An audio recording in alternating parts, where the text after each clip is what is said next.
لاہوت لامکاں، کتنی حقیقت کتنا فسانہ۔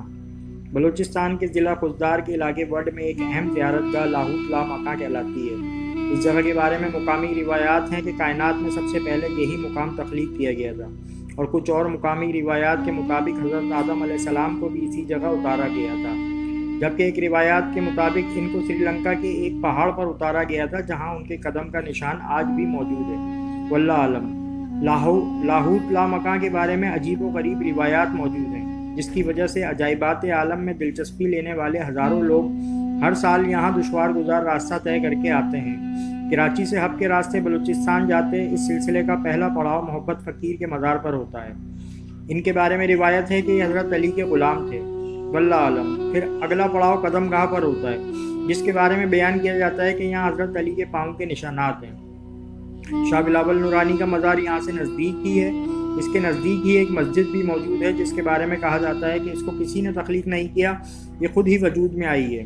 واللہ عالم۔ اس قدم گاہ سے نزدیک ہی پریوں کا باغ بھی موجود ہے، جس کے بارے میں روایت ہے کہ یہاں ایک ظالم دیو گوکل کی حکومت تھی اور لوگ اس سے تنگ تھے۔ ان لوگوں نے اللہ سے دعا کی کہ ایک نورانی صورت بزرگ تشریف لائے، جنہوں نے اس دیو کو شکست دے کر لوگوں کو اس کے ظلم سے آزاد کروایا۔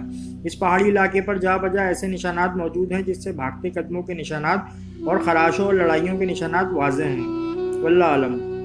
اس باغ سے اصل زیارت گاہ لاہوت لامکاں کے راستے نکلتے ہیں۔ پیدل چلنے والے لوگوں کے لیے 7 پہاڑوں کو عبور کر کے زیارت گاہ تک پہنچنا پڑتا ہے۔ اس راستے سے صرف سخت جان لوگ ہی گزر سکتے ہیں۔ دوسرا راستہ قدرے آسان ہے۔ اس راستے پر لوہے کی سیڑھیاں موجود ہیں۔ یہ سیڑھیاں بہت کمزور ہیں، لیکن کئی 100 من وزنی آسانی سے برداشت کر سکتی ہیں۔ ہزاروں لوگ ایک ہی وقت میں چڑھتے اترتے ہیں۔ لوگ اسے بھی روحانیت کی قوت قرار دیتے ہیں۔ سیڑھیاں عبور کرنے کے بعد ایسے پتھروں سے سامنا ہوتا ہے جن کی شکل خونخوار جانور اور شیر سے ملتی ہے۔ ان کے بارے میں بھی روایات ہیں کہ یہ اصل درندے تھے، لیکن روحانیت کی طاقت سے ان کو پتھر بنا دیا گیا، اور یہ جانور اب بھی ان زیارت گاہوں کی حفاظت کرتے ہیں۔ پھر ایک غار آتا ہے جو بہت بڑے غار کی مانند ہے۔ اسی غار میں پتھر کی بنی ایک اونٹنی بھی ہے، اور ایک پتھر بھی جو فرش سے برآمد ہو کر غار کی چھت کی طرف بڑھ رہا ہے۔ اس پتھر کے بارے میں بھی مقامی روایات ہیں کہ جس دن یہ پتھر چھت سے ٹکرایا جائے گا، اس دن قیامت آ جائے گی۔ اس غار کے بعد ایک اور غار ہے جس میں بہت اندھیرا ہوتا ہے اور بہت زیادہ پھسلن بھی۔ اس میں انسان سیدھے رخ داخل نہیں ہو سکتا۔ غار کے آخری دہانے پر شاہ نورانی کی چلہ گاہ موجود ہے، جہاں انہوں نے اللہ کی عبادت کی تھی، اور اس کے ساتھ موجود ہے۔ اس سارے علاقے میں پتھر کے بنے عجیب عجیب جانور پرندے پائے جاتے ہیں۔ کہیں اژدھے کے منہ سے پانی ٹپک رہا ہے تو کہیں کسی اور خونخوار جانور کی آنکھوں سے۔ ایک جگہ بھینس کے تھنوں سے مشابہ پتھر ہیں جہاں سے چشمہ نکل رہا ہے۔